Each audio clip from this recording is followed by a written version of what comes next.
mobility promises to revolutionize how people and cargo get around. And at the forefront of these efforts is a company called Joby Aviation. They're developing an electric vertical takeoff and landing aircraft, and they're building it right inside this building. Let's go take a look inside.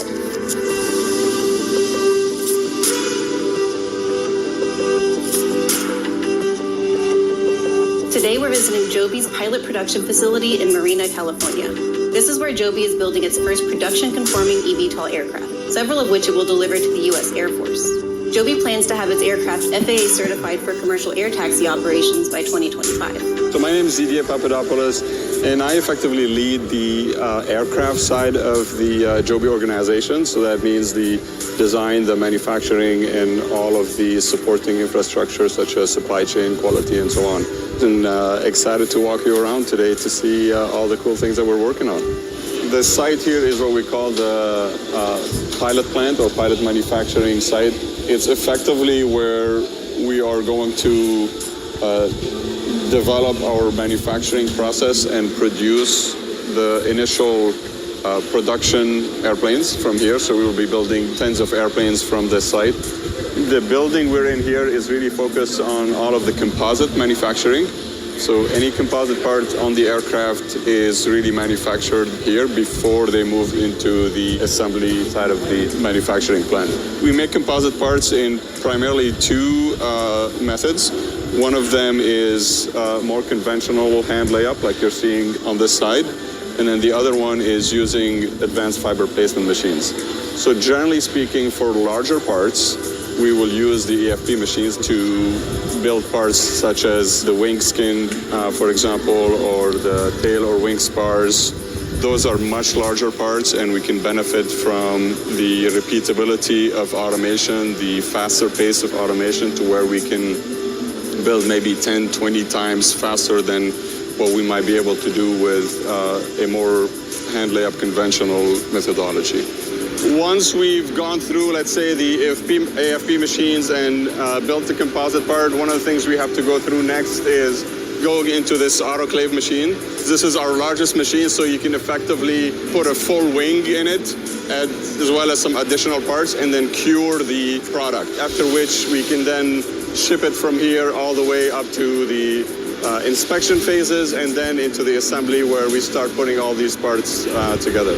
This is a bit sort of the last, in some ways, the last stage after we've manufactured really the composite part. We bring it to the site to do non-destructive inspection. So this machine is effectively trying to understand if there's any defects within the part that we fabricated, potentially, for example, some voids within the composite material. And it does that without necessarily affecting the part itself, because it is non-destructive. Every piece of our equipment goes through some sort of non-destructive testing, in addition to other things like visual and dimensional testing and so on. You're seeing some of the investments we're putting in place in order to allow us to scale into larger manufacturing. As we scale into our larger manufacturing footprint, we have to have demonstrated that these capabilities work and optimize these capabilities here so we can start building hundreds and hundreds of airplanes per year. Joby says its pilot manufacturing facility will initially produce about a dozen aircraft per year. To build hundreds of aircraft per year, Joby will need to scale up its production capacity significantly. But they seem well poised to pull that off, thanks to a close partnership with Toyota, a company that makes millions of cars per year.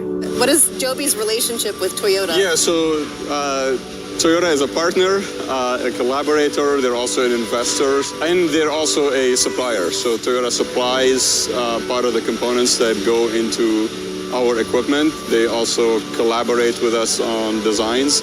They collaborate with us on manufacturing processes, layouts, quality management, development, and so on. So they're really integral to our business from beginning to end, and we're really grateful for that partnership. When Joby opens its Phase 1 production facility, it will look a lot like their production line here in Marina, just at a much larger scale. The 580,000 square foot manufacturing plant is expected to employ about 1,800 people. Those engineers and technicians will be doing much of the same work we see happening here in Marina, using the same equipment and processes, from the manufacturing and testing of components to the final aircraft assembly. So what are we looking at here? We are sitting in the final assembly building. This is where all the parts that we manufactured on the composite side, or all the parts that we did on the metallic side, or all the electronics, powertrain, battery, eventually make their way into this building. This is one of the sections of this larger building, and this section is really focused around the sub-assemblies. So this is where we really put the wing together, we put the fuse together, we put the tail together before they move into the other section and start getting mated together. So one of the examples you're looking at here is a part of the wing that we call the ladder being bonded together. Once that's done, then we'll do a few other things on the inside.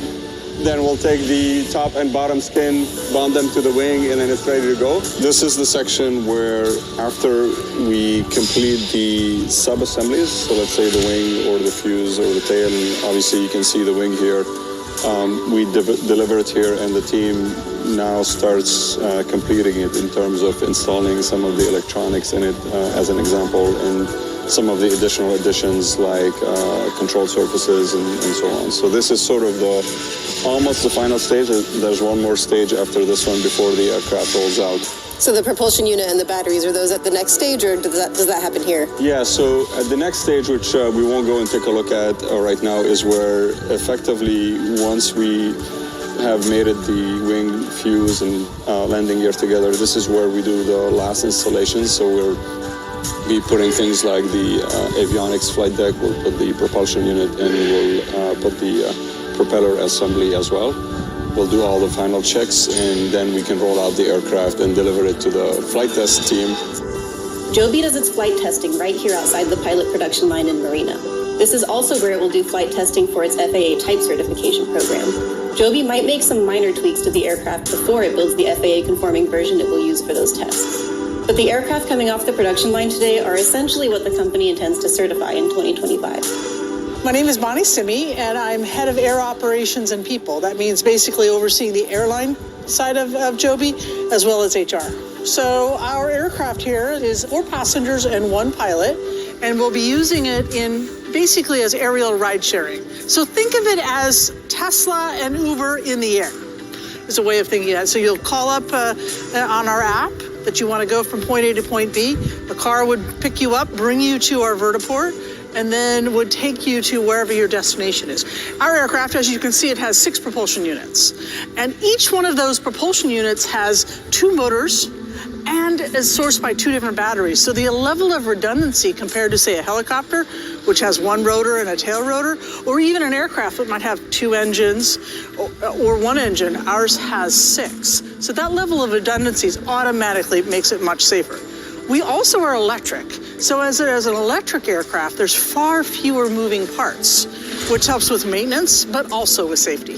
So Joby is both a manufacturer and an operator. Yes. So can you kind of explain why Joby wants to also be an operator? Because, you don't see Boeing operating their own airplanes. So why would Joby do that? So one of the great benefits of being vertically integrated, in other words, where both, the operator and the manufacturer, I look at it from a safety perspective. I oversee safety. And so as an operator, you can immediately provide feedback back to the manufacturer and vice versa. So it's a very tight loop. We know this aircraft inside and out from the very beginning. So the mechanics that are currently part of the OEM will then transition over to the operator side and vice versa. So it just allows for a lot smoother integration of our safety programs. Literally hundreds of companies, many of them largely unknown startups, are scrambling to get a piece of what is viewed as a potentially huge advanced air mobility sector. The financial bar to market entry is high. And so Joby's cash reserve of around $1.2 billion is one factor placing it firmly among the frontrunners. And in addition to the anticipated urban air taxi services, Joby's evTol aircraft is also heading for military service with the U.S. Air Force, which recently ordered 9 of Joby's vehicles. The next year or two will be a critical period as Joby and its competitors push to complete FAA type certification.